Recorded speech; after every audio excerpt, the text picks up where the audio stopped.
بسم اللہ الرحمن الرحیم۔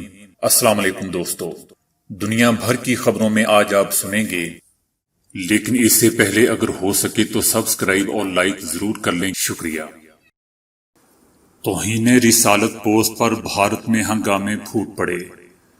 سیلاب کی زد میں آ کر بچوں سمیت ایک ہی خاندان کے 11 افراد جاں بحق۔ چاروں برطانوی قوموں کے رشتے ٹوٹے تو ملک کمزور ہو جائے گا، برطانوی وزیر اعظم۔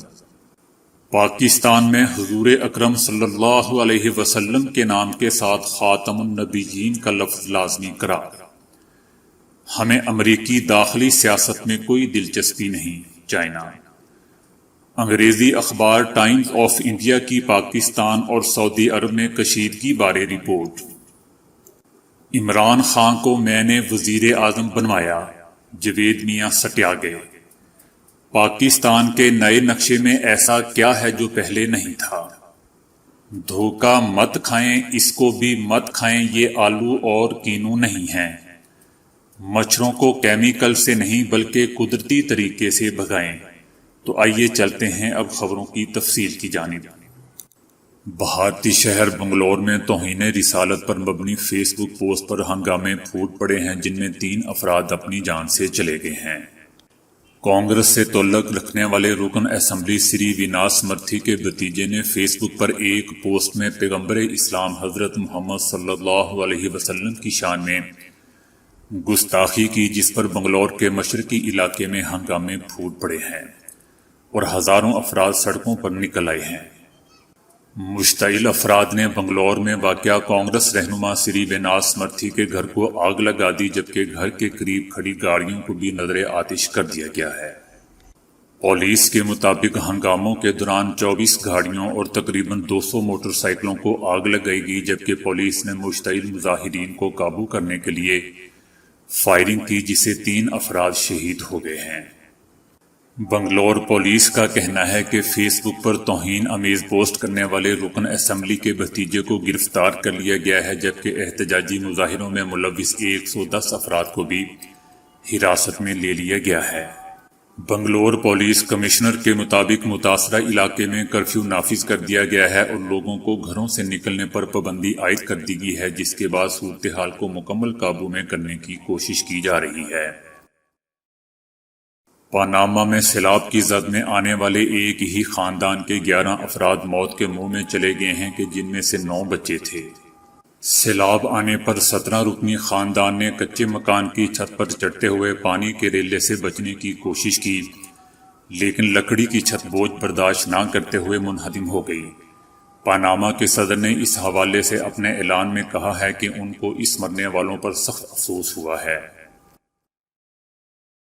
برطانیہ کے وزیر اعظم بورس جانسن نے اسکاٹ لینڈ کے ملک سے علیحدگی کے نتائج کے بارے میں سخت موقف اختیار کرتے ہوئے کہا ہے کہ اگر چاروں برطانوی قومیں ویلز، اسکاٹ لینڈ، انگلینڈ اور شمالی آئرلینڈ کے رشتے ٹوٹے تو یہ ملک کمزور ہو جائے گا۔ 2014 میں اسکاٹ لینڈ کی برطانیہ سے علیحدگی کے بارے میں ہونے والی ووٹنگ میں 55% لوگوں نے علیحدگی کی مخالفت اور 45% نے اس کے حق میں ووٹ دیے تھے۔ دوستو، برطانیہ میں مختلف علاقوں میں علیحدگی کی جانب رجحان میں ایک بار پھر اضافہ ہوا ہے۔ پاکستان قومی اسمبلی نے حضور اکرم صلی اللہ علیہ وسلم کے نام کے ساتھ خاتم النبیین کا لفظ لازمی شامل کرنے کی قرارداد منظور کر لی ہے۔ قرارداد کثرت رائے سے منظور کی گئی۔ اس سے قبل پنجاب اسمبلی میں بھی تحفظ بنیاد اسلام بل منظور کیا گیا تھا، جس کے بعد کتب میں خاتم النبیین حضور صلی اللہ علیہ وسلم لازمی لکھا جائے گا، جبکہ صاحبزادوں، صاحبزادیوں، نواسوں اور نواسیوں کے لیے علیہ السلام یا سلام اللہ علیہ، رضی اللہ عنہ یا رضی اللہ عنہ لازمی لکھا جائے گا۔ چائنا کا کہنا ہے کہ چین کو امریکہ کے داخلی امور میں کوئی دلچسپی نہیں ہے۔ امریکی عہدیدار چین کو امریکی داخلی امور میں گھسیٹنا چھوڑ دیں۔ چائنا کا مزید کہنا تھا کہ امریکہ کے صدارتی انتخابات اس کا داخلی معاملہ ہے اور چین نے اس میں کبھی مداخلت نہیں کی اور نہ ہی اسے مستقبل میں اس سے کوئی دلچسپی ہے۔ امریکہ میں کچھ لوگوں کو چائنا کو اپنی گھریلو سیاست میں گھسیٹنے کی چال کو فوری طور پر روکنا چاہیے۔ ہم امریکہ کے ساتھ عدم تصادم اور باہمی احترام کے لیے پرعزم ہیں۔ دوستو، کچھ روز پہلے امریکی انٹیلیجنس نے یہ دعویٰ کیا تھا کہ چائنا انتخابات پر اثر انداز ہونے کی کوششیں تیز کر رہا ہے۔ بھارت کے انگریزی کے اخبار ٹائمز آف انڈیا نے پاکستان اور سعودی عرب میں کشیدگی کے بارے میں ایک تبصرہ شائع کیا ہے۔ اس میں بتایا گیا ہے کہ سعودی عرب مقبوضہ وادی کے بارے میں پاکستان کی پالیسیوں اور بیانات سے سخت ناراض ہے۔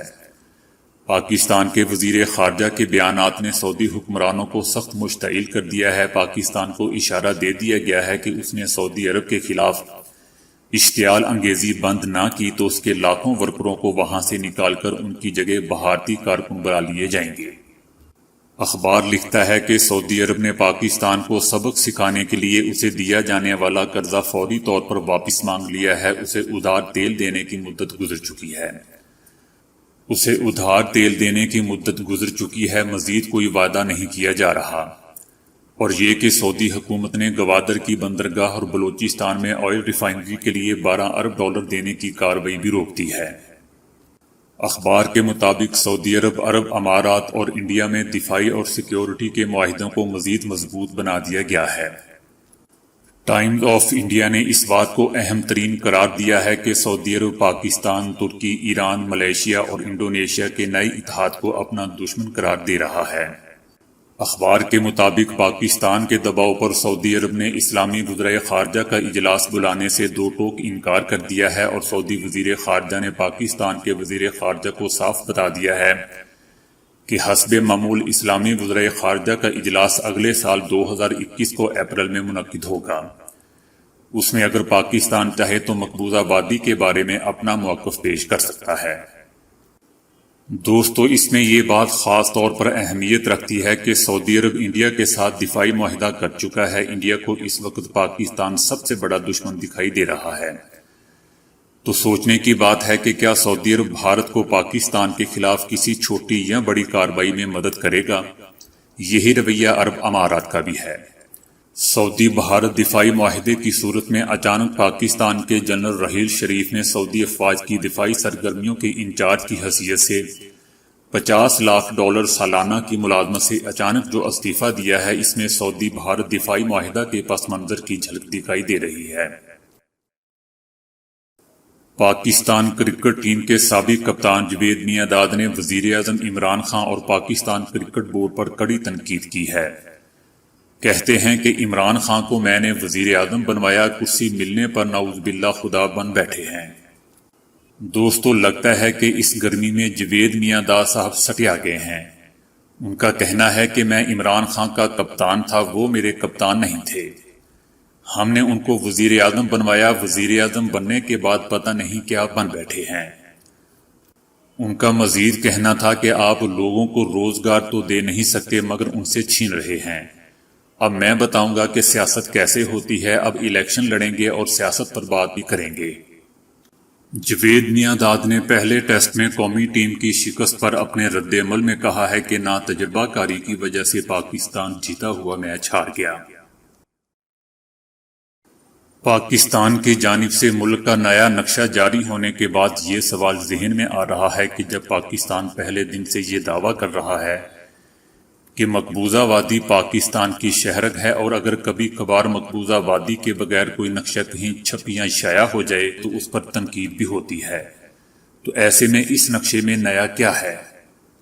اس پر پاکستانی وزیر خارجہ شاہ محمود قریشی کا کہنا تھا کہ نقشے میں ریڈ ڈاٹڈ لائن جو کہ راستے میں ختم ہوتی تھی اس کو چائنا سے ملا دیا گیا ہے۔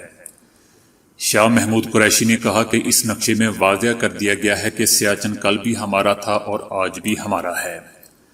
ہندوستان کے دعوے کی اس نقشہ میں مکمل نفی کر دی گئی ہے۔ انہوں نے بتایا کہ لیہہ، لداخ اور کچھ دیگر ریاستوں کو اس لیے شامل نہیں کیا گیا کہ جب مقبوضہ وادی کا فیصلہ ہوگا اقوام متحدہ کی قراردادوں کے مطابق تو اس وقت کی خود مختار ریاستیں اپنے فیصلے کریں گی۔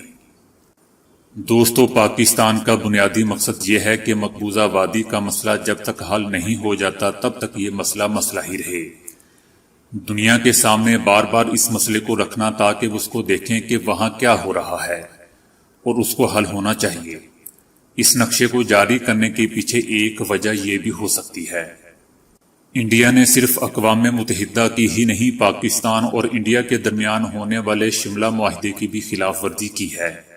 5 اگست کی انڈین اقدامات کے بعد پاکستان کے پاس اس کے علاوہ کوئی آپشن نہیں تھا کہ وہ اسے اسی کی زبان میں جواب دے، تو یہ نئے نقشے سے پاکستان نے اس کا جواب دے دیا ہے۔ اوپر کی تصویر میں آلو اور کینو دکھائی دے رہے ہیں، لیکن نہ یہ آلو ہیں اور نہ ہی یہ کینو، تو پھر یہ کیا ہیں؟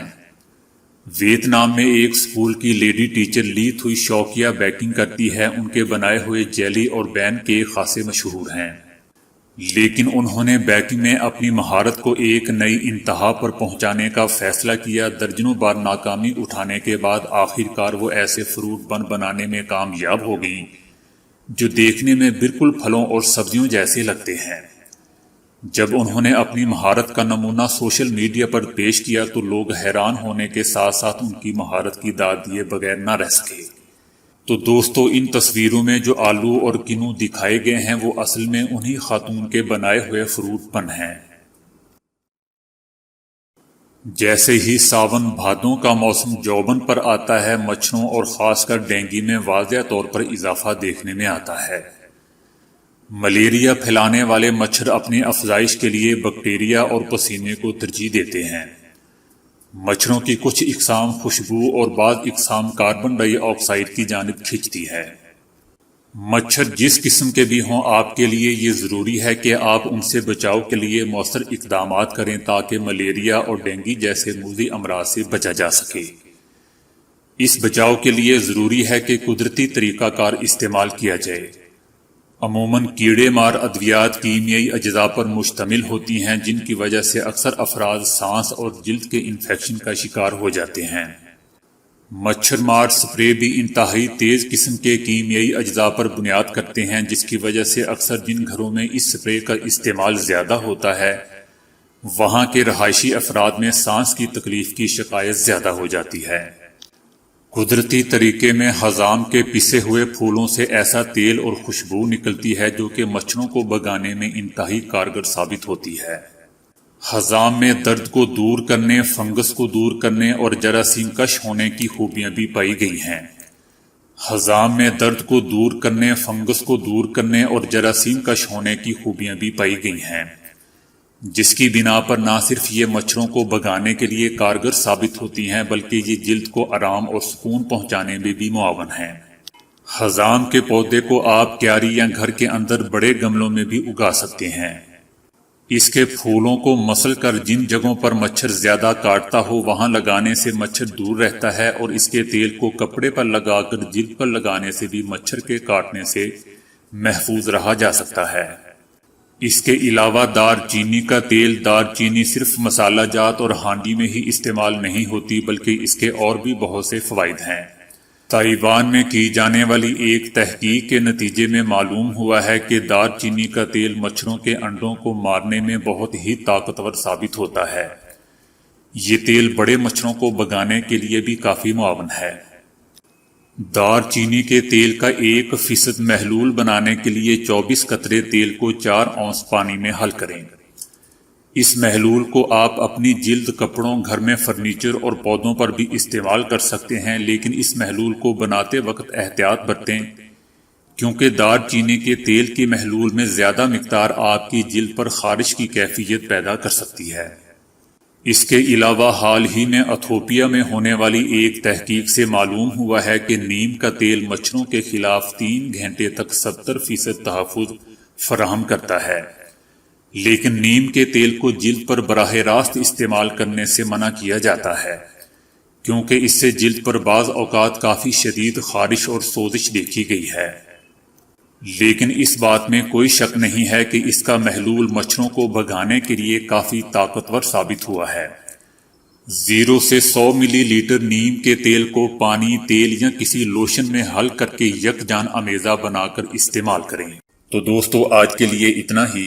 ویڈیو کو لائک اور شیئر کرنے کا بہت بہت شکریہ۔